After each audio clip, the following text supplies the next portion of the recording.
Dear President Biden, dear colleagues, I would like to thank President Biden for hosting this event. Its timing could not be more appropriate.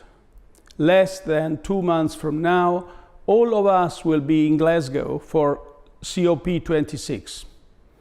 The eyes of the world will be on the outcomes of our negotiations, on what we'll be able to achieve for the planet and for the next generation.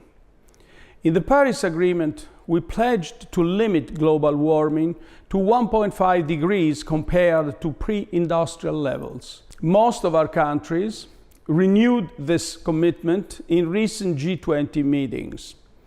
However, we must be honest to ourselves and to our citizens. We are falling short of this promise. Under current policies, we'll reach almost 3 degrees of global warming by the end of the century.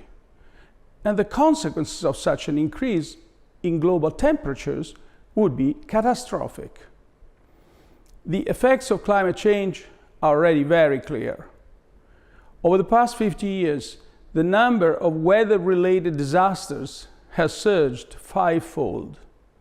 Wildfires are ravaging forests from California to Australia, and from Germany to China, we are witnessing ever more destructive floods.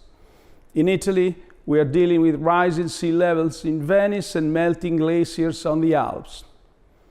Severe water shortages and droughts have become increasingly common and are hitting disproportionately some of the world's poorest, for example, in Africa. According to the latest United Nations Intergovernmental Panel on Climate Change, to be successful, we must carry out immediate, rapid, and sizable cuts in emissions. We can't simply rely on others. We all have to do our part.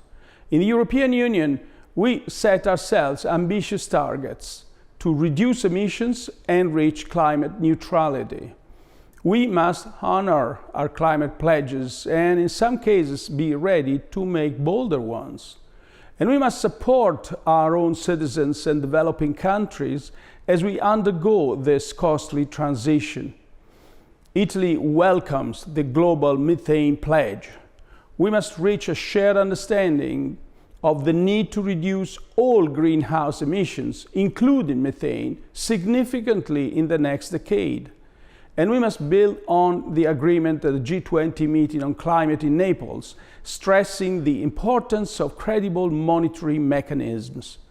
This is just one of the steps we must take in the coming months and years. I look forward to keep working with you, President Biden, all for a more sustainable and equitable future. Thank you.